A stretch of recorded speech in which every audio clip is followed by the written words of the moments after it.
I will hurt you for this. I am the sword in the darkness. Lion doesn't concern himself with the opinions of the sheep. Let me give you some advice, bastard. Chaos isn't a pit. Chaos is a ladder. You stand with a dragon of House Targaryen! What do you want? The old ways call for justice. With these dragons, peace will be restored. What is up, everybody? Jeremy Icenfire here, and welcome to the channel. With episode 6 officially in the books, we now look ahead to the final 2 episodes in Season 2. And not only will we be getting the conclusion of the Dragonseed storyline over these final 2 episodes, but also the other major battle that we were promised in Season 2 as well. The Episode 7 trailer starts off with Rhaenyra confronting Addam of Hull after claiming Sea Smoke. Or in this case, after Sea Smoke claimed Addam, which Rhaenyra was made aware of as she departs Dragonstone to find out if it was a friend who claimed Sea Smoke or a foe. As we see a very interesting shot of Rhaenyra and Syrax landing on the same beach as Sea Smoke and Addam, with Rhaenyra stating that you stand with a dragon from House Targaryen, while asking Addam what he wants. So it should be very interesting to see where this meeting goes and how this relationship develops from here on forward, because I do get the feeling Addam will be on the side of Team Black. After all, Addam and his brother Alan were revealed to be the bastard sons of Corlys Velaryon. And it certainly couldn't be coming at a better time for Rhaenyra, as Team Black is in desperate need of more dragon riders, especially a dragon like Sea Smoke who has already seen combat himself. But next we get an interesting shot of Alicent looking very disheveled, and after the events of the last few episodes we have seen Alicent's power waning more and more each episode, culminating in her being released from the Small Council by Aemond in episode 6. So it seems like Alicent is now left to wonder what exactly her next move is going to be, and what place does she have here if she is not advising the court in the Small Council. What exactly will her life look like going forward? As she states that all her life she has served her house and the realm, and how somehow that none of it matters. So it looks like Alicent is going to have to do some major soul-searching over these next few episodes to decide what exactly she wants to do with the rest of her life, or figure out just how she's going to get some of her influence back. But next we get a shot of House Tully arriving at Harrenhal. After the events of episode 6 and the mysterious death of Lord Grover Tully, it looks like there is now a new liege lord of Riverrun, as Daemon tries yet again to win the favor of the Riverlords.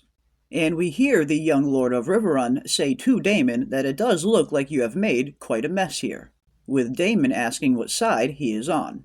So it looks like Daemon is definitely going to have his work cut out for him if he is going to win the trust and the loyalty of the Riverruns, especially after the atrocities that the Blackwoods committed, all while flying the Targaryen sigil. As we hear Lady Mallister state that the old ways call for justice, which is most likely in reference to what the Blackwoods did to the Brackens, followed by a shot of Daemon grabbing Dark Sister. And at this point, I certainly wouldn't be surprised if Daemon has to discipline House Blackwood in order to win the support of the rest of the Riverlands. We did get a very interesting shot in previous trailers that hasn't been in any of the episodes yet.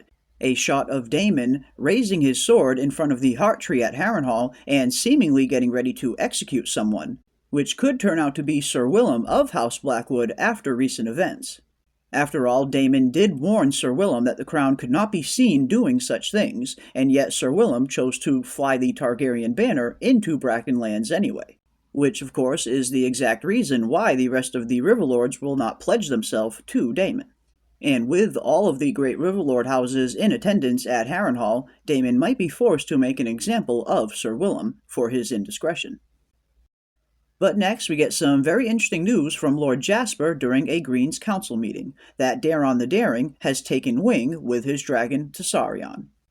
Prince Daeron, of course, is the third and youngest son of Alicent and King Viserys, and is a character that many fans have long awaited to see on House of the Dragon. And while I'm not sure that we'll actually see him in Season 2, it's nice that they are at the very least setting him up to make an appearance in Season 3. Which will also, of course, add one more fighting-sized dragon to the forces of the Greens. But next, we get a very interesting line of dialogue from Jace, stating that House Targaryen is the blood of the dragon, and if that anyone could lay claim to it, then what exactly are we then? One thing that we learn very early on in the series is that the common folk look at the Targaryens to be closer to gods than man, which of course is due to them being one of the only families that are able to manage and tame dragons. And it looks like Jace is fearing for House Targaryen's legacy if it turns out that just anyone can claim a dragon. And during Jace's dialogue, we get a very interesting shot of what looks to be some dragon seeds either sneaking out of King's Landing or potentially arriving at Dragonstone, as we see them on shore in what appears to be the same boats that Rhaenyra sent food into King's Landing in Episode 6. And if we take a closer look at the dragon seeds, it looks like at least a few of them do have Targaryen features, at least with the gray-silver hair, which could certainly potentially make some of these characters either Ulf the White, or Hugh Hammer, or perhaps even both. Followed by this other mysterious-looking character that a lot of people thought could potentially be Nettles when this shot was originally leaked during the filming of Season 2. As this character here seemingly does fit the bill for what Nettles is described to look like in the book. But after the rumors about Nettles not being in the series and how another character could potentially be claiming her dragon, it looks like this might not be Nettles after all. So I guess we'll have to wait and see when Episode 7 does come around. But if nothing else, it looks like we are going to be getting some more Dragonseed action in Episode 7, which could potentially mean a proper shot of both Vermithor, Silverwing, and maybe even Sheepstealer. But next we get a final line of dialogue from Rhaenyra stating that with these dragons, peace will be restored, which looks like we will indeed get some successful attempts at claiming dragons in Episode 7, as Rhaenyra's attempt to recruit more dragon riders may have been a success. As we also see a shot of Rhaenyra standing in front of Vermithor down in the Dragon Mount, followed by a shot of Rhaenyra's handmaiden who snuck into King's Landing on her propaganda mission, followed by another shot of Prince Aemond on horseback, followed by a shot of Rhaena leaving the Vale until she turns around and sees something, which could potentially be the beginning of her maybe claiming Sheepstealer in Episode 7. We did see in Episode 6 that Lady Jane Arryn did admit that a wild dragon has been roaming around in the Vale since the Dance of the Dragons has begun, so it looks like they are laying the groundwork for Rhaena to potentially claim this dragon. But then the trailer ends with another phenomenal shot of Prince Aemond atop of Vhagar. So it looks like things are really going to be heating up over these final 2 episodes, as we not only have the rest of the Dragonseed storyline, but also one more major big battle before the second season is up. And definitely let me know your thoughts and theories down below in the comments section. What other big battle do you think we will be getting in Season 2? Could we potentially be getting the Battle of the Red Fork? Or could Season 2 potentially be ending on an even bigger note with the Battle of the Gullet? Or will it be something else entirely? Definitely let me know your thoughts below. But that is going to do it for us today. I want to give a big thank you to everybody out there for watching. Keep those tinfoil hats on, folks, and I will see you on the next one.